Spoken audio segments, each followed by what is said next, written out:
fundamentos.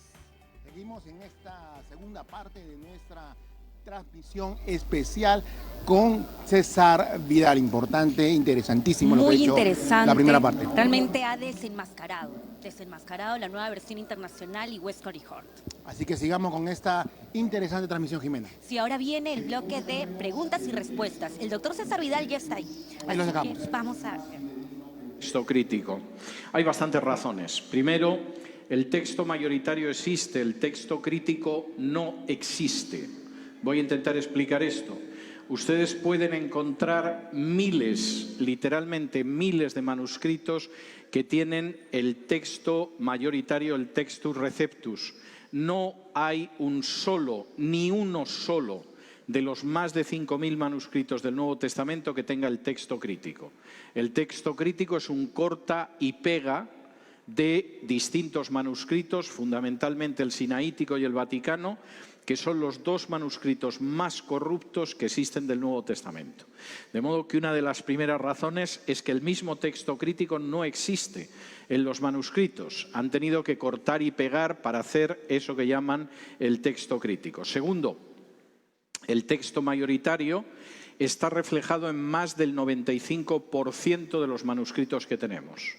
Tercero, el texto mayoritario es el texto que se utilizó para las primeras traducciones del Nuevo Testamento. La traducción Peshitta, por ejemplo, que es de aproximadamente el año 150, mediados del siglo II, el texto que refleja es el texto mayoritario, como es la traducción al gótico, la Vetus Latina, que fue la primera traducción que se hizo al latín antes de la Vulgata, etc. El texto que refleja es el texto recepto o el texto mayoritario, no algo que se parezca lejanamente al texto crítico. Y junto con estos elementos, para terminarlo de arreglar, no solamente es el más antiguo, no solamente es el más fidedigno, no solamente es el más que mayoritario, sino que además el texto crítico no existe, se basa sobre todo en dos manuscritos corruptos y, por supuesto, tiene los inconvenientes, por llamarlo de una manera piadosa y caritativa, que hemos visto en la exposición anterior. Es un texto manipulado, mutilado y adulterado del Nuevo Testamento. Dice, muchas veces me dijeron que el pasaje de 1 de Juan 5:7 es añadido al original. ¿Qué dice usted? Vamos a ver, cuando uno lee el pasaje de 1 de Juan 5 con el versículo 7 suprimido, es decir, la referencia a que hay tres que es en el cielo, que son el Padre, el Verbo y el Espíritu Santo, y los tres son uno, y uno suprime esto y deja solo la referencia al agua, a la sangre, etcétera, según cómo escriba el traductor al español, parece que es aceptable. Cuando uno lee el texto griego y suprime 1 de Juan 5:7, uno se da cuenta de que el texto griego no encaja. Es decir, tal y como queda el texto griego, uno nota que alguien metió la tijera en ese texto y que falta algo. Mientras que cuando lo lees con la referencia al Padre, el Verbo y el Espíritu Santo, todo encaja en el texto griego. Insisto, eso lo ves en el texto griego, no es algo que puedas ver en una traducción a una lengua moderna, pero se ve. Segundo, la referencia a la segunda persona de la Trinidad como el Logos, es decir, el Verbo, la palabra, etcétera, es típica de Juan y solo aparece en Juan. Aparece en Juan 1, cuando se dice que el Logos, el Verbo, la palabra era Dios. Aparece en Apocalipsis, cuando se habla de Cristo y se dice que vencerá y es conocido como el Verbo de Dios. Y aparece en la primera de Juan nada más. Es decir, ese es un lenguaje que hace pensar que viene de Juan y que no es una interpolación. Y en este sentido, a mí me parece que esto es bastante claro. Yo no creo que sea una interpolación y creo que efectivamente sí que efectivamente hay algunas cuestiones. Hay algunos manuscritos donde no está, ¿no? Y me parece que es bastante claro en este sentido. Si alguien tiene un especial interés por la crítica textual, no creo que sea necesario para salvarse ni para ser un buen cristiano, ni mucho menos, pero si alguien tiene un interés especial por la crítica textual y cuál es la base de que determinados textos están en el Nuevo Testamento y no se pueden quitar, yo le sugeriría que se hiciera con una copia de mi Nuevo Testamento griego-español interlineal, que contiene el texto mayoritario del Nuevo Testamento en griego, una traducción interlineal palabra por palabra en español, y en aquellos textos donde hay una diferencia con el aparato crítico, con el texto crítico, hay una nota a pie de página señalando cómo el texto mayoritario tiene un respaldo textual muy fuerte. Por ejemplo, el texto de Juan 9, donde se cuenta la historia de la mujer sorprendida en adulterio, lo que se suele llamar la perícopa de la adúltera, en términos técnicos, suele aparecer en corchetes en muchas versiones nuevas de la Biblia. Y, por ejemplo, en el Nuevo Testamento interlineal griego-español hay una nota muy extensa abajo explicando por qué es un texto genuino, no es un texto dudoso, cuál es la base textual, etc. En muchas versiones modernas del Nuevo Testamento, el final del Evangelio de Marcos aparece suprimido. Entre otras cosas, porque no está en el texto vaticano, que es una de las bases del texto de Westcott y Hort. En ese Nuevo Testamento interlineal griego-español aparece la base textual de cómo los últimos versículos del Evangelio de Marcos son versículos genuinos que forman parte de la Biblia. Esta es la historia.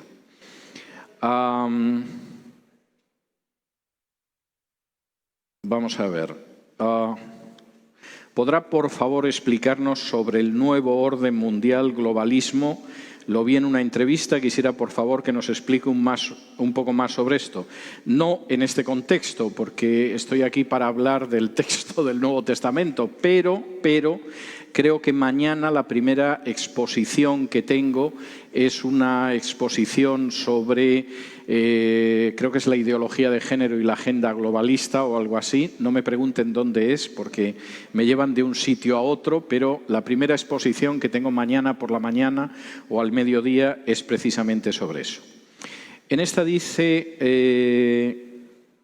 hablo de Nestlé y Allan, de Westcott y Hort, de Tischendorf, ¿qué del texto bizantino es buena? Y la segunda pregunta es, ¿la nueva traducción viviente también está contaminada?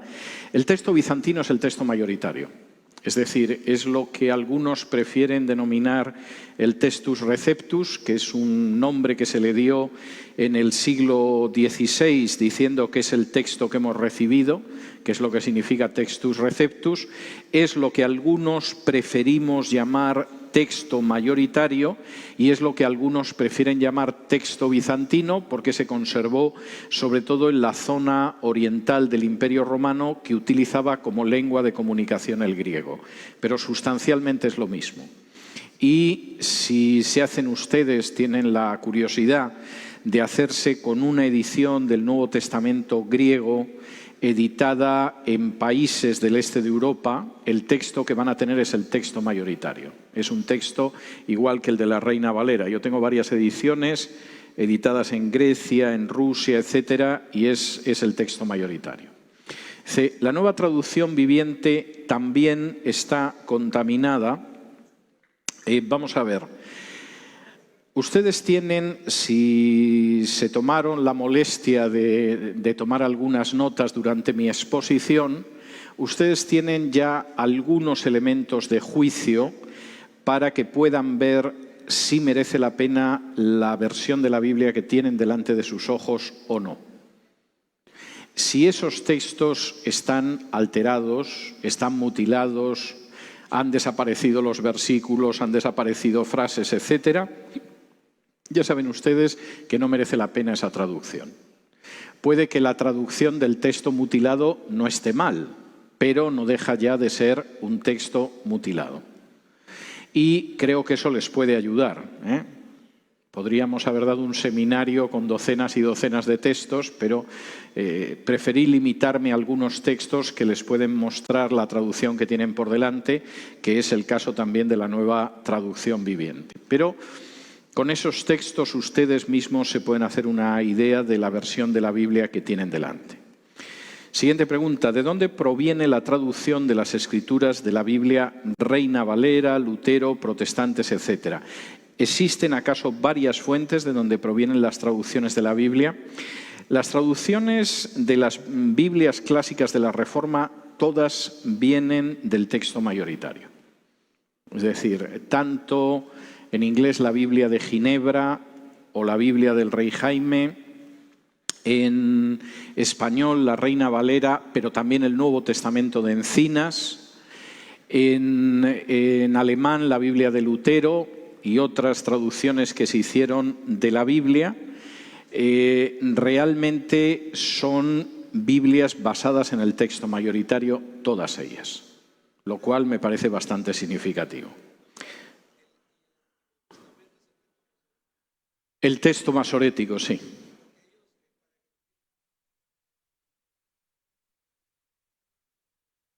Es el texto masorético, sí. Sí, es el que se utiliza para el Antiguo Testamento, es el texto masorético en todos los casos. Dice, ¿cuál es el manuscrito más antiguo creíble del Nuevo Testamento y cómo se llama? Bueno, voy a hablar de eso mañana cuando hable de mi libro Más que un rabino, pero no tengo problema en darles un anticipo sobre esto. El texto más antiguo que nosotros tenemos del Nuevo Testamento, que es un texto parcial, es un fragmento del Evangelio de Mateo que se conoce como el papiro Tide y que hay que fechar en los años 40-50 del siglo I, que es muy antiguo. Es decir, el texto más antiguo que nosotros tenemos no es todo el Evangelio de Mateo, es un fragmento de Mateo. Por el análisis paleográfico es el tipo de letra que utiliza, nos sitúa la redacción del Evangelio de Mateo como muy tarde, en los años 40-50 del siglo I.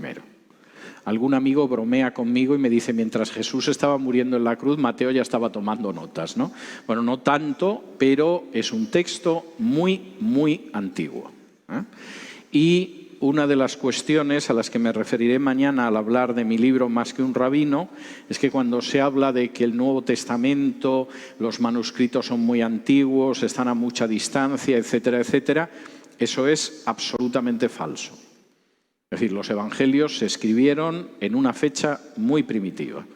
En el caso de Mateo, por el papiro Tide, seguramente estamos hablando de un texto de los años 40. En el caso de Lucas, con seguridad, es un texto de finales de los años 50, quizá muy tarde, el año 60 o 61, pero desde luego antes del 62. En el caso de Marcos estaríamos hablando también de inicios de los 60 y si algunos de los fragmentos de Qumran se corresponden con Marcos, este es un tema discutido, Marcos se habría escrito muy a inicios de los 60, y de Juan tenemos un manuscrito muy antiguo de la última década del siglo I, años 90, pero en mi opinión Juan es un evangelio muy primitivo y posiblemente estaríamos hablando también de un texto de los 40-50. Es decir, los evangelios se escribieron en un margen de tiempo entre los 10 y los 30 años de la vida de Jesús, que es algo muy, muy cercano. La primera vida de Mahoma que tenemos es casi 2 siglos después de la muerte de Mahoma. La primera vida de Buda que tenemos es casi 500 años después de la muerte de Buda. De manera que en términos de cercanía no hay comparación. Y en términos de abundancia de manuscritos no hay comparación. Del Nuevo Testamento tenemos más de 5.000 manuscritos totales o parciales. Y son manuscritos situados entre el siglo I y el siglo IV. De la Guerra de las Galias, de Julio César, de cuya autenticidad no he visto jamás un solo historiador que dude, el primer manuscrito que tenemos es del siglo IX y César la escribió en el siglo I a.C. Hay casi un milenio de distancia. Y no he visto jamás a nadie dudando del contenido de la Guerra de las Galias de Julio César, que algunos tuvimos que traducir en el bachillerato hace muchos años. De manera que cuando algunas personas hablan del Nuevo Testamento, de que si hay mucha distancia, de que no es fiable, vuelvo a insistir, o son muy ignorantes o son muy malos, porque no existe ni un solo texto en la antigüedad que tenga el número de fuentes tan bien conservadas y tan numerosas como tiene el Nuevo Testamento. Esto es así de claro.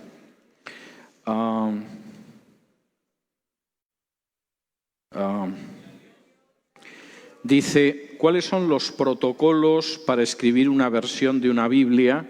¿Cuáles son los filtros de credibilidad? Bueno, vamos a ver. Yo creo que para hacer una buena traducción de una Biblia, prácticamente sucede lo mismo que para hacer cualquier buena traducción. Hay que conocer muy bien la lengua de la que se traduce en relación con nuestra lengua y hay que conocer al mismo tiempo el texto fiable para traducir. Y cualquier versión que ustedes vean de un clásico, el que sea, y sea una traducción seria, por regla general suele decir de qué versión ha traducido. Entonces ustedes de pronto deciden leer a Dostoyevsky y comprarse una traducción al español de los hermanos Karamazov, porque no leen ruso, y si es una buena versión les dirá esta versión está traducida de la edición de las obras completas de Dostoyevsky, publicada en Moscú en tal año, por ejemplo. Entonces, ese es el protocolo de cualquier traducción. Primero, que el texto sea un texto fiable, el de Nestlé y Westcott y Hort no lo es. Y segundo, que uno conozca bien el idioma y sobre todo conozca la relación con su propio idioma, porque si no, traducirá mal. Y esto es una regla que afecta a cualquier idioma. ¿Qué recursos nos puede sugerir a fin de convencer de que la versión de Reina Valera del 60 es la más fiel traducción de la palabra de Dios? Vamos a ver. Yo no creo que la Reina Valera del 60 esté inspirada por Dios. Es una traducción hecha por hombres. Y todas las traducciones tienen sus limitaciones, pero es una excelente traducción en términos generales. Como en términos generales son excelentes traducciones las revisiones de la Reina Valera anteriores al año 60. El problema por el que no podemos utilizar, por ejemplo, el Nuevo Testamento original de Reina y Valera, es porque es un español muy arcaico, es un español anterior, muy anterior, por ejemplo, al español del Quijote. Y entonces resulta de muy difícil lectura en una congregación. Pero es una excelente traducción. Yo en algunas ocasiones, por curiosidad, he mirado la traducción de la Biblia del Oso, la Reina Valera original del Nuevo Testamento, y es perfecta. Y a la hora, por ejemplo, de traducir el Nuevo Testamento, traduce el griego a la perfección. Es decir, tú ves cómo lo ha traducido, ves el texto griego y dices, no se puede superar esta traducción. El problema es que no hablamos así ya, y entonces la traducción puede ser muy perfecta, te puede arrojar luz, pero para la mayoría de la gente sería muy difícil de seguir. Les voy a poner un ejemplo. En griego se utilizan muchísimo verbos con preposiciones delante. Nosotros también los utilizamos a veces. Por ejemplo, tenemos el verbo poner, pero también tenemos el verbo posponer, que es poner para más adelante, para después, o componer, que es poner varias cosas juntas, etc. Eso que en español se utiliza algo, en griego es continuo. Y nosotros no tenemos el equivalente griego y una sola palabra griega tenemos que traducirla por una frase. Por ejemplo, en griego existe el verbo synstauró, que nosotros traducimos por juntamente crucificados con Cristo, que es una buena traducción, pero necesitamos varias palabras juntamente crucificados con para traducir solo una, que es synstauró. ¿Cómo traduce la Reina Valera original? Estamos concrucificados con Cristo. Claro, la traducción es magnífica, pero no son palabras que utilicemos habitualmente y para mucha gente sería muy trabajoso y muy difícil de seguir ese texto original. Pero es un texto extraordinario. Si yo tuviera que elegir la mejor traducción que se ha hecho del Nuevo Testamento del griego al español, seguramente me quedaría con la Biblia del Oso y a continuación tendría que decir, pero quizá no merece la pena que se la compren porque les va a resultar muy trabajoso ir leyéndola, pero es una traducción extraordinaria. Yo he tenido la experiencia de estarlo leyendo en español y traducir mentalmente al griego y me salía el texto de Pablo. Es verdaderamente una traducción prodigiosa, pero ya no la podemos usar. Y las revisiones de la Reina Valera que se han ido publicando hasta la del 60, en general son versiones muy buenas de la Biblia. Tanto la revisión de 1865 como la de 1909, como la de 1960, son revisiones del texto bíblico que merecen la pena. ¿Y por qué hay que usarlo? Que era la pregunta inicial. Porque está basado en el texto mayoritario, es decir, tenemos un texto de confianza y porque además es una buena traducción. Les voy a dar otro ejemplo más, porque esto me parece muy importante. Yo reconozco que el lenguaje de la Biblia no siempre es exactamente el lenguaje que utilizamos cuando vamos al cine o a la carnicería. Y entonces la gente siente la tentación de buscar una Biblia que se parezca más al lenguaje diario que utiliza. Y cuando le dicen es una Biblia modernizada, con lenguaje más moderno, la gente dice mejor, lo voy a leer con facilidad. Yo no tengo problema en que el lenguaje de la Biblia sea más moderno, pero soy un enemigo encarnizado de que se adultere y se agüe el lenguaje de la Biblia porque supuestamente la gente lo va a entender mejor. Y voy a dar un ejemplo. En una traducción de hace apenas unos años, malísima traducción, cualquier palabra de cierta profundidad teológica la cambiaban por algo que no era esa palabra. Y entonces, cuando uno llegaba, por ejemplo, a Romanos, donde se habla de la justificación y donde se habla de justificar, lo cambiaban por devolver la amistad con Dios. Es que no es lo mismo. Es verdad que cuando una persona es salvada, tiene una posición de amigo de Dios, pero la justificación es mucho más que la amistad con Dios. La justificación significa, primero, que Dios es justo y no va a dejar ninguna injusticia sin castigo. Segundo, que todos nosotros somos injustos y merecemos el castigo de Dios. Tercero, que Dios puede ser justo y aceptar a los injustos como nosotros, porque un justo que es su Hijo derramó su sangre en la cruz como sacrificio expiatorio. Y cuarto, que nosotros somos declarados justos a pesar de ser injustos porque recibimos el sacrificio expiatorio de Cristo a través de la fe. Y eso que es tremendamente importante, que es el corazón del Evangelio, que muestra cuál es nuestra relación con Dios y cuál puede ser nuestra relación con Dios si a través de la fe aceptamos la justificación que ha ganado la sangre derramada de Jesús. Eso no lo puedes reducir a que volvemos a ser amigos de Dios. Y efectivamente, si quitas justificar y justificación con todo ese contenido que es inmensamente profundo e importante y lo sustituyes por nos ha vuelto a hacer amigos, pues evidentemente eso es algo absolutamente de un nivel bajísimo y que agua lastimosamente la palabra de Dios. Y es como si me quieres comparar pues el Quijote con los últimos dibujos animados de patitos que ve tu hijo los domingos por la mañana. Es decir, es algo lamentable y en términos teológicos mucho peor.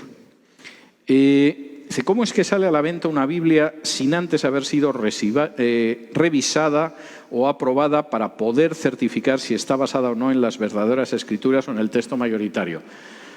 El papel aguanta todo. Hay un dicho que dice que el papel aguanta todo. Es decir, puedes imprimir lo que quieras. Si los mismos que están al frente de esa versión de la Biblia no conocen la historia de la crítica textual, no saben quién era Westcott y Hort, y desconocen las cosas más elementales, es imposible que lo hagan bien. Se limitan simplemente a traducir el texto griego que les han dado, no saben más. Y mi experiencia, que es muy triste, pero reconozco que a veces es también divertida, al hablar con alguno de los miembros de los comités de estas traducciones, en algún caso con el presidente del comité, es que tenía una ignorancia casi enciclopédica, porque no había casi una cosa en una enciclopedia que no ignorara. Y claro, seguramente tiene muy buenas intenciones, a lo mejor si te lleva de viaje por Israel te lo pasas muy bien, puede ser una persona muy agradable para tomar un café, pero no tenía ni idea de crítica textual. Y de pronto le hacías 3 o 4 preguntas elementales y te miraba como si te hubieras puesto a hablarle en marciano. Y no le preguntes quién era Westcott y Hort, porque lo mismo se cree que es una marca de electrodomésticos norteamericana. Y esa es la triste realidad, y es una realidad que yo he vivido. No me la han contado, la he vivido y la he podido comprobar varias veces. Entonces, no es nada sorprendente. Dice, ¿por qué a pesar de esta verdad acerca de la traducción en griego de Westcott y Hort, las editoriales bíblicas actuales niegan su peligrosidad al validarlas, avalando la nueva versión internacional y esta fuente perversa? Por ignorancia. O sea, es que, vamos a ver, esto es muy triste, pero es la realidad. Cuando a mí me ha tocado hablar con gente que pertenecía a comités de nuevas traducciones de la Biblia, en un porcentaje no tenían ni idea. O sea, no sabían quién era Westcott y Hort, no sabían cómo habíamos llegado al texto griego del aparato crítico. Todo esto lo ignoraban. De manera que lo daban por bueno, ellos traducían el texto que tenían por delante y se acabó. En otro porcentaje era gente que había recibido una cierta instrucción en crítica textual cuando eran sacerdotes católicos. Es decir, habían aprendido la crítica textual de acuerdo a Westcott y Hort a través muchas veces de personajes intermedios como Kurt Aland y alguno de este tipo. Entonces, habían ido a un seminario, supongo que su conocimiento del latín era razonable, su conocimiento de la teología católica supongo que sería pasable y su conocimiento de crítica textual era 0. Pero, como lo habían aprendido en alguna facultad de teología católica, hasta pensaban que conocían lo que desconocían. En otros casos son abiertamente liberales. Entonces, al final el producto acaba siendo el producto que es, no hay más. Es decir, cuando uno ve los sucesivos editores del texto crítico de las sociedades bíblicas, es para echarse a temblar. Es decir, Nestlé por lo menos tenía la honradez de decir mi obra es Westcott y Hort más Tischendorf. Seguramente no tenían ni idea de quién era Westcott y Hort, pero te lo decía. Los que han venido después han seguido adelante con los faroles y han ido ocultando lo que eran. En general, teólogos hiperliberales que no creen que la Biblia esté exenta de error, por el contrario, creen que la Biblia está llena de errores y de fallos, que en muchos casos no creen doctrinas bíblicas absolutamente esenciales y elementales, y en algún caso además hay algún cardenal católico. Uno de los últimos textos críticos publicados por las sociedades bíblicas estaba Nestlé, que repetía fundamentalmente lo de su padre, Kurt Aland, que era un ultraliberal, pero un ultraliberal, y el cardenal Carlo Maria Martini, que aparte de ser un cardenal católico era masón. O sea, vamos, la gente que cualquiera colocaría en el comité del texto griego de la Biblia. Esta es la situación que hay. Entonces, ¿qué sucede con esto? Bueno, pues la mayoría de la gente lo ignora. Y si realmente te llega el texto y no conoces de qué se trata, tú compras el texto. Si el texto parece que suena algo más moderno, te quedas con él. Si además al pastor le han invitado a una comida con otros pastores y le han dado la edición de lujo de la Biblia, él la ha ojeado solo un poco y le ha parecido que está bien, lo mismo hasta te la ha recomendado en la congregación. Es una cuestión simplemente de ir avanzando el tren sobre los raíles de la ignorancia. Y en ese sentido, las horas que estamos pasando aquí esta tarde tienen su importancia en la medida en la que puedan servir de algo de información sobre estos textos de la Biblia. Si habrá otras personas, aparte de Westcott y Hort, que quieran tergiversar las Escrituras, adulterarlas y que no se han nombrado. Vamos a ver, Westcott y Hort son esenciales, pero sin duda no estaban solos. Y no cabe la menor duda de que hay gente que, por supuesto, va en esa línea. Eso es algo continuo. Yo tengo en mi casa ediciones gays de la Biblia. Y me imagino que las ediciones gays de la Biblia no pretenden que la gente conozca la enseñanza bíblica sobre la homosexualidad. De hecho, son ediciones que si no fueran tan tristes serían divertidas, porque igual que en las Biblias católicas hay unas notas a pie de página para decirte que lo que dice el texto no es lo que dice el texto, y entonces tú vas leyendo una Biblia católica y llegas a pasajes donde se habla de los hermanos de Jesús y inmediatamente hay una nota para decirte que los hermanos no son hermanos, lo cual es maravilloso, según se mire. Pues en las Biblias gays, cuando tú llegas a pasajes sobre la homosexualidad tal como la contempla Dios, hay unas notas para decirte que ese pasaje donde se condena la práctica homosexual no condena la práctica homosexual, está hablando de otra cosa distinta. De modo que, por supuesto, claro que hay mucha gente que quiere tergiversar la palabra de Dios, a veces sobre el texto de la Biblia, a veces con los comentarios que van en el texto de la Biblia. Por ejemplo, la versión de estudio de Dios llega hoy te informa de que la segunda de Pedro no la escribió Pedro, las cartas pastorales de Pablo no las escribió Pablo, la mayor parte del libro de Isaías no es de Isaías y con seguridad los 5 libros de Moisés no los escribió Moisés. Y esa es la versión de estudio de la Biblia, Dios habla hoy, que además luego tiene los apócrifos de la Biblia, que son libros que no pertenecen al canon bíblico, entre el Antiguo y el Nuevo Testamento.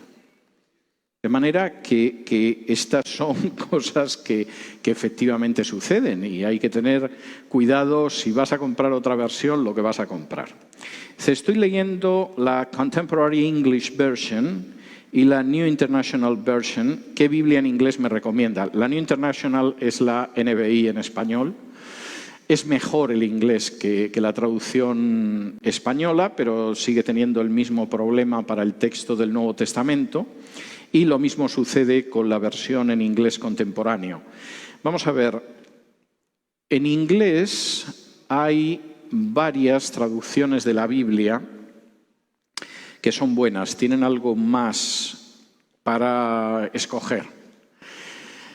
Tienen la Biblia de Ginebra, es una Biblia con un inglés antiguo, pero es una excelente traducción. Ocasionalmente yo tengo la curiosidad de ver cómo la Biblia de Ginebra, la Geneva Bible, traduce determinados textos de la Biblia y es una excelente traducción, anterior en unos años a la Biblia del Rey Jaime, y era la Biblia que utilizaron los padres peregrinos que llegaron en busca de libertad religiosa al norte de este continente y marcaron decisivamente la historia de Estados Unidos. La Biblia de Ginebra es una gran traducción. La Biblia del Rey Jaime sigue siendo una muy buena traducción y la nueva Biblia del Rey Jaime también es muy buena traducción en general. Pero yo creo que partiendo de los textos que ustedes saben que se han omitido y que son solo algunos botones de muestra, pues efectivamente pueden ver lo que les puede resultar interesante. ¿Por qué se les llama ocultistas a Westcott y Hort? Bueno, porque lo eran. Es decir, he expuesto en la última parte de mi exposición cómo pertenecieron a grupos ocultistas, cómo crearon grupos ocultistas y cómo se sentían muy felices incluso con prácticas ocultistas como la de visitar a brujos y hechiceros. No es simplemente una cuestión menor. Los últimos años de su vida estuvieron entregados con auténtico entusiasmo a la práctica del ocultismo. Siguiente dice, ¿cómo frenar estas herejías? ¿Cómo combatir esa falsedad? ¿Cuál es el propósito de suplantar la Reina Valera del 60 por la NBI? Bueno, vamos a ver. Al final, todas estas cosas tienen un freno cuando uno conoce dónde se encuentra. La expresión del profeta de mi pueblo pereció por falta de conocimiento es una realidad milenios después. Y el pueblo que no tiene conocimiento de estas o de otras cosas que son relevantes, pues lo que sucede es que al final puede acabar pereciendo. Es así de claro con esto y con cualquier otra cosa. Y por lo tanto, la única manera que tienen ustedes es crecer en conocimiento y eso implica también crecer muy fundamentalmente en el conocimiento de las Escrituras. La gente que conoce las Escrituras, pues de pronto llega a cierto versículo y como conoce muy bien las Escrituras dice, este no es mi versículo que me lo han cambiado. O aquí había un versículo que ha desaparecido y de pronto ve que efectivamente hay un salto y el versículo ha desaparecido hasta el número. Y por supuesto esa persona que conoce las Escrituras lo percibe con más facilidad que la que no tiene ese conocimiento. ¿Cuál es el propósito de intentar suplantar a la Reina Valera del 60, que es un plan que viene desde hace muchos años, pero que no consiguen finalmente implementarlo porque al final, aunque a las sociedades bíblicas no les guste, la Biblia que más venden en español es la Reina Valera del 60 y no se pueden permitir tirarla por la borda.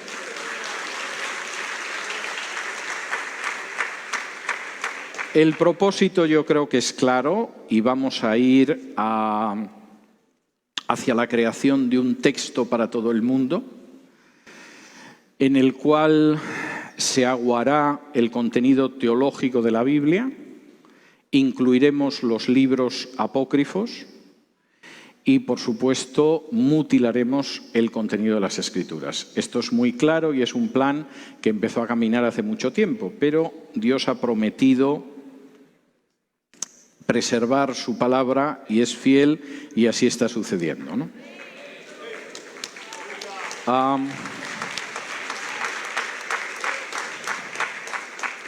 Me dice, por favor, explique sobre el Textus Receptus, la versión Peshitta y el Nestlé Aland. Vamos a ver, vamos por partes. El Textus Receptus es una versión del texto mayoritario que publica inicialmente Erasmo de Rotterdam y que luego tiene una serie de ediciones con otros autores como Esselbeer, etc. En una de esas ediciones se le denomina Textus Receptus en el sentido de que es el texto recibido. El texto que hemos recibido del Nuevo Testamento es esto y por eso mucha gente lo denomina Textus Receptus. Yo prefiero denominarlo texto mayoritario porque es el texto aplastantemente mayoritario y hay gente que prefiere llamarlo texto bizantino. Me es igual, estamos hablando sustancialmente de lo mismo. La versión Peshitta es una traducción al siriaco, que es un dialecto del arameo, realizada en el siglo II. La base de la traducción es el texto mayoritario, pero no deja de ser una traducción. Entonces, cuando hace unos años hubo gente que enloqueció y empezó a decir que mejor que la versión que teníamos en español del Nuevo Testamento, había que utilizar una versión del español que era traducción de la Biblia pesita, y además lo decían con un dogmatismo tremendo, estaban diciendo una tontería inmensa, porque la pesita es una traducción. Es decir, cualquiera que utiliza una versión española de la pesita está utilizando una traducción de una traducción. Con lo cual, el texto ya está más lejos que una traducción directa. Si alguien tiene la curiosidad de ver la traducción pesita, no tengo nada en contra. Pero decir que esa es una versión más pura de la Biblia es un disparate. Y además una muestra de gravísima ignorancia. Y, lamentablemente, hay versiones de la Biblia que en realidad son traducción de traducción. Por ejemplo, la versión del Nuevo Mundo de los Testigos de Jehová, la versión de la Biblia de los Testigos de Jehová, no es una traducción directa de la Biblia, es una traducción de la versión inglesa, la New World Translation, de la Biblia de los Testigos de Jehová. Y, por cierto, los Testigos de Jehová son bastante honrados, más que las sociedades bíblicas, y reconocen que su Nuevo Testamento se basa en el Westcott y Hort. Lo dicen claramente. Luego a lo mejor no saben quién era Westcott y Hort, pero no lo ocultan, no hablan de otro tipo de cosa. Nestlé Aland. Vamos a ver. El Nuevo Testamento que publica las sociedades bíblicas desde hace más de un siglo y que es el Nuevo Testamento de Nestlé, esta es una de las primeras ediciones, es un Nuevo Testamento en el que el propio Nestlé reconocía que él había seguido a Tischendorf, Westcott y Hort y Bernard Weiss. Pero al final de la introducción, por si quedaba alguna duda, y dado que era bastante honrado Nestlé, aunque no supiera quién era Westcott y Hort, dice: principalmente seguimos a Westcott y Hort. Es decir, el Nuevo Testamento de Nestlé es el Westcott y Hort con un poquito de maquillaje y un poquito de carmín. Y un texto totalmente corrupto, que es el texto que publicó en su día Tischendorf, y que algunos consideran que es una falsificación. En un momento determinado, el texto de Nestlé es revisado por Kurt Aland, que era ultraliberal, es decir, de las doctrinas bíblicas, si creía un 20% debía de ser el día que estaba en buena forma, y las ediciones que aparecen, por ejemplo, las posteriores, ya yo creo que desde finales de los 70, aparecen como Nestlé Aland. Es decir, es el texto de Nestlé que sustancialmente es el Westcott y Hort, más los retoques que hizo el ultraliberal Kurt Aland. En algún momento, y por eso de ampliar el espectro hacia otras confesiones religiosas, metieron también al cardenal Carlo María, que aparece también en estas versiones y que era un cardenal del que se insistía mucho, que además de cardenal católico, Martini era también masón.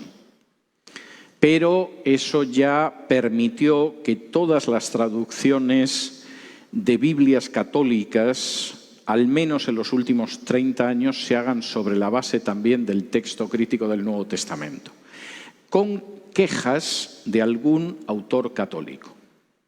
Por ejemplo, hay una edición, que yo no sé si se ha terminado, pero se empezó, del Nuevo Testamento griego-italiano interlineal.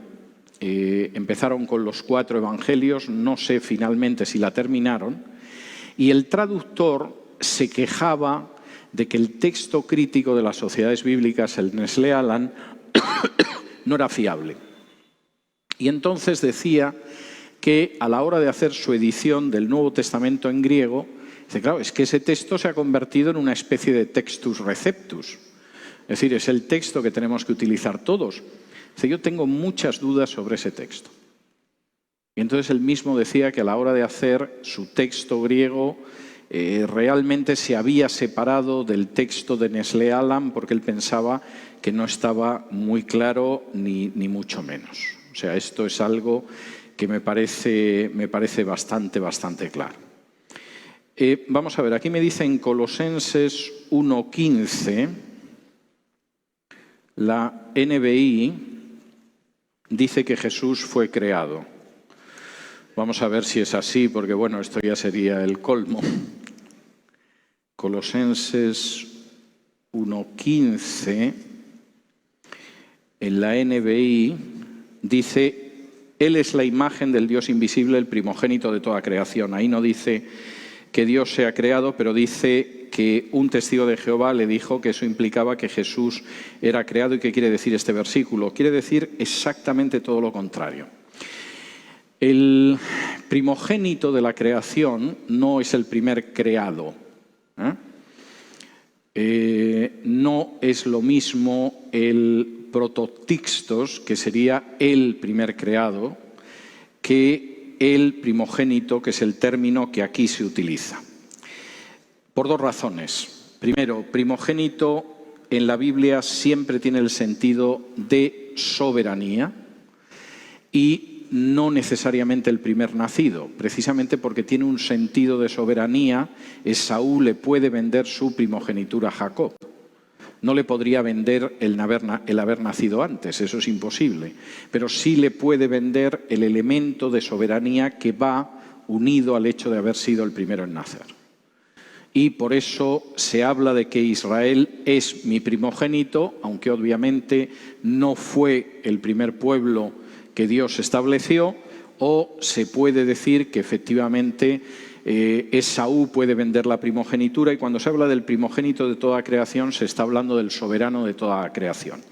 Pero es que además, si se sigue leyendo este pasaje, incluso en la NBI, precisamente lo que se ve es que Cristo no puede ser creado. Porque dice: por medio de él fueron creadas todas las cosas. Si fueron creadas todas las cosas, es que él no pudo ser un ser creado. Y la Biblia de los Testigos de Jehová, para vadear ese obstáculo, falsea el texto y añade entre paréntesis otras. Y entonces es todas las otras cosas creadas, porque insiste en que Cristo fue un ser creado. No, Cristo no puede ser un ser creado si por él fue creado todo. O como dice más abajo, todo fue creado por medio de él y para él.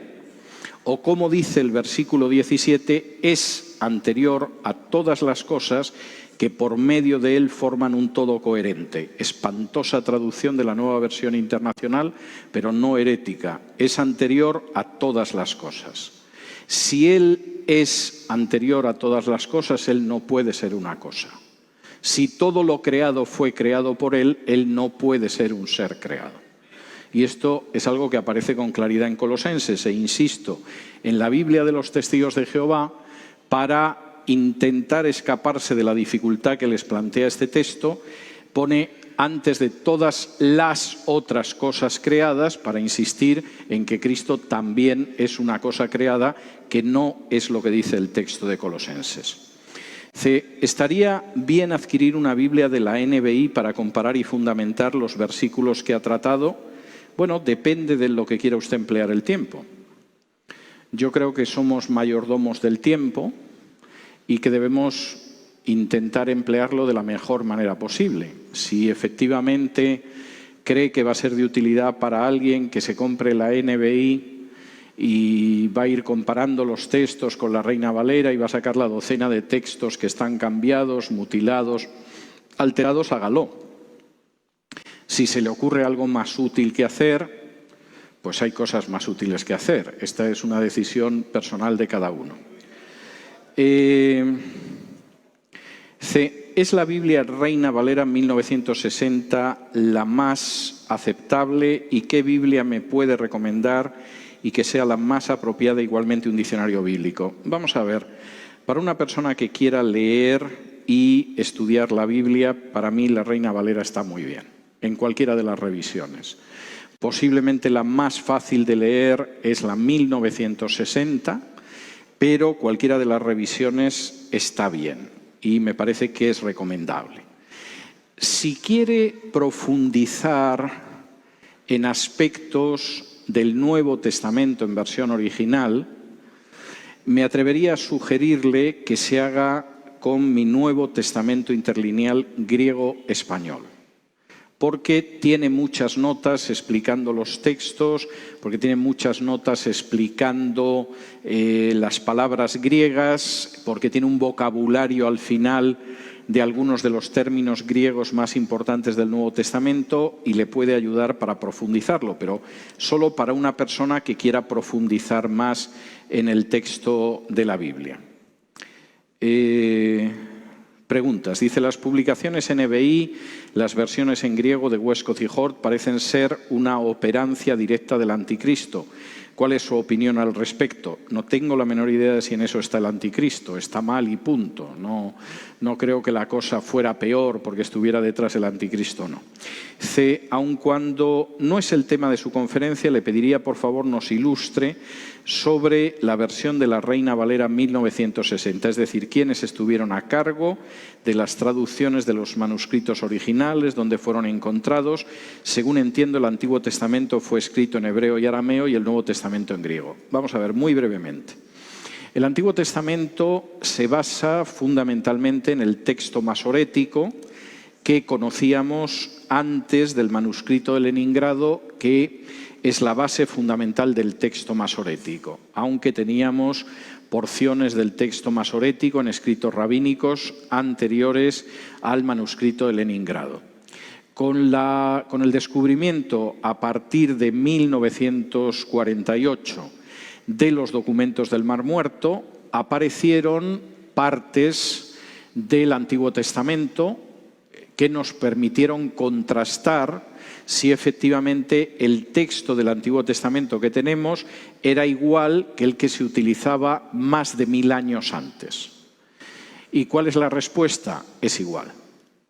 Es decir, el texto del rollo de Isaías, que posiblemente es de los textos de Qumran el más importante, porque es todo el libro de Isaías, y aparte de ser el más importante, de los mejor conservados, nos muestra un Isaías que es el mismo Isaías que tenemos en el texto masorético y que es el mismo Isaías que ustedes leen en su traducción de Reina Valera, sustancialmente.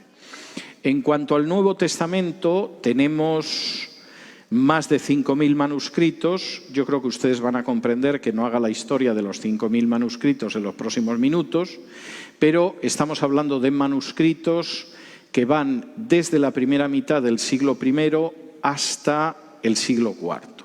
Más de 5.000 manuscritos del Nuevo Testamento que en más de un 95% recogen el texto mayoritario. Es decir, en ese sentido yo creo que es bastante claro. Me preguntan por la Biblia textual.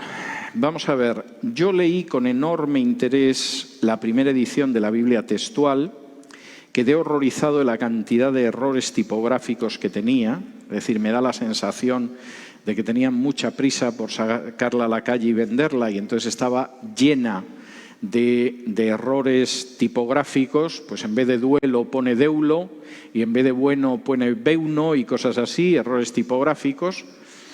Y eso me desagradó. Me parece que la palabra de Dios, aunque tardes en sacar el libro 3 meses más y pierdas 3 meses de temporada de venta, tienes que ser cuidadoso con el texto y no sacar una cosa así. Y luego, en cuanto a la traducción, fundamentalmente es el texto crítico. No veo una gran ventaja con lo que puede ser, por ejemplo, la nueva versión internacional. Me preguntas, ¿solo la NBI mutila los textos bíblicos tan escalofriantemente o hay otras versiones que también lo hacen? Lamentablemente hay otras versiones que lo hacen y, por ejemplo, la versión Dios llega hoy, la versión popular, la palabra, es decir, hay una serie de traducciones en español que siguen el mismo texto poco recomendable de la nueva versión internacional. Y la última me dice, algunos testigos de Jehová afirman que las cartas o epístolas de segunda y tercera de Juan no han sido tomadas de los textos originales. ¿Esto es cierto o falso? Yo fui 5 años testigo de Jehová, nunca oí cosa parecida. Es decir, los testigos de Jehová tienen una teología antibíblica en bastantes aspectos, la doctrina de la salvación, la doctrina de la divinidad de Cristo, la doctrina de la divinidad del Espíritu Santo, etcétera, etcétera. Y puestos a profetizar la fecha del fin del mundo, tienen un récord de equivocaciones muy notable. Pero suelen ser muy ortodoxos en cuanto al respeto a la Biblia y no piensan que la Biblia tiene mitos o que está errada o que alguien metió segunda y tercera de Juan porque sí y no tiene base textual. No he oído jamás esto a un testigo de Jehová y desde luego no lo escuché jamás en los prácticamente 5 años que yo estuve en los Testigos de Jehová, hasta que me convertí leyendo el Nuevo Testamento en griego y me marché de los Testigos de Jehová muy contento. De manera que no es el caso. Bueno, hemos terminado esta hora de preguntas y yo tengo que darles las gracias. Son ustedes increíblemente pacientes y gentiles a la hora de soportarme. Y espero que se aferren a la palabra, que sean bendecidos por la palabra y que difundan esa palabra. Muchas gracias, que el Señor los bendiga. Gracias.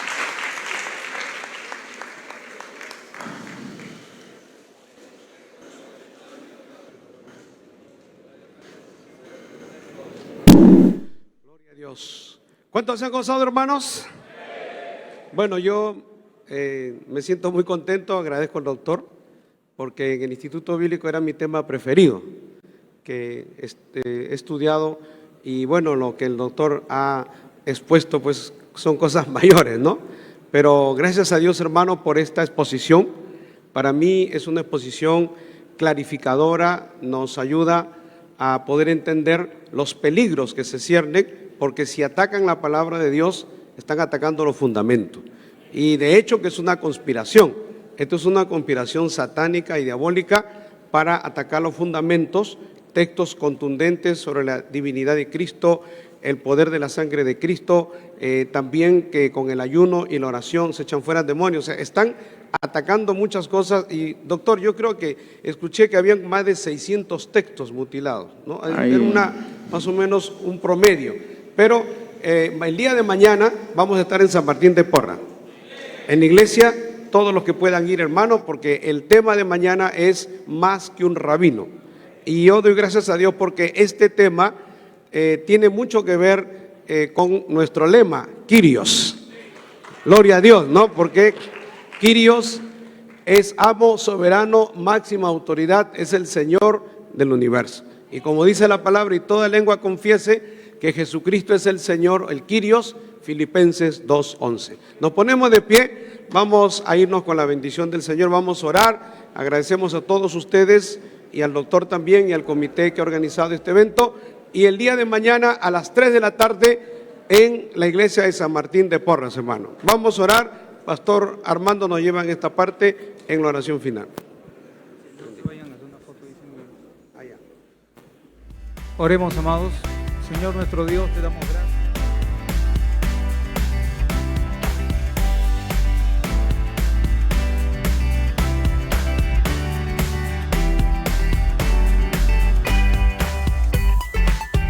Contentos, alegres, satisfechos, creemos en parte, en la conferencia que hemos visto. Mañana también tenemos más conferencia con César Vidal. Estoy en la avenida Quilca 710, que es la sede del Movimiento Misionero Mundial en San Martín de Porras. ¿Y el tema de mañana cuál es? Más que un rabino. Y también seguro que van a estar vendiendo el libro. Esperemos, no sé, vamos a ver. Vamos a estar ahí y usted esté atento a las redes sociales, mande sus comentarios, comparta la transmisión, que siempre es importante poder estar en contacto. Sus preguntas también, comentarios, los esperamos mañana incluso, ¿no? Si están cerca por ahí pueden darse un salto y también los esperamos. Nos vemos mañana. Chao. Chao.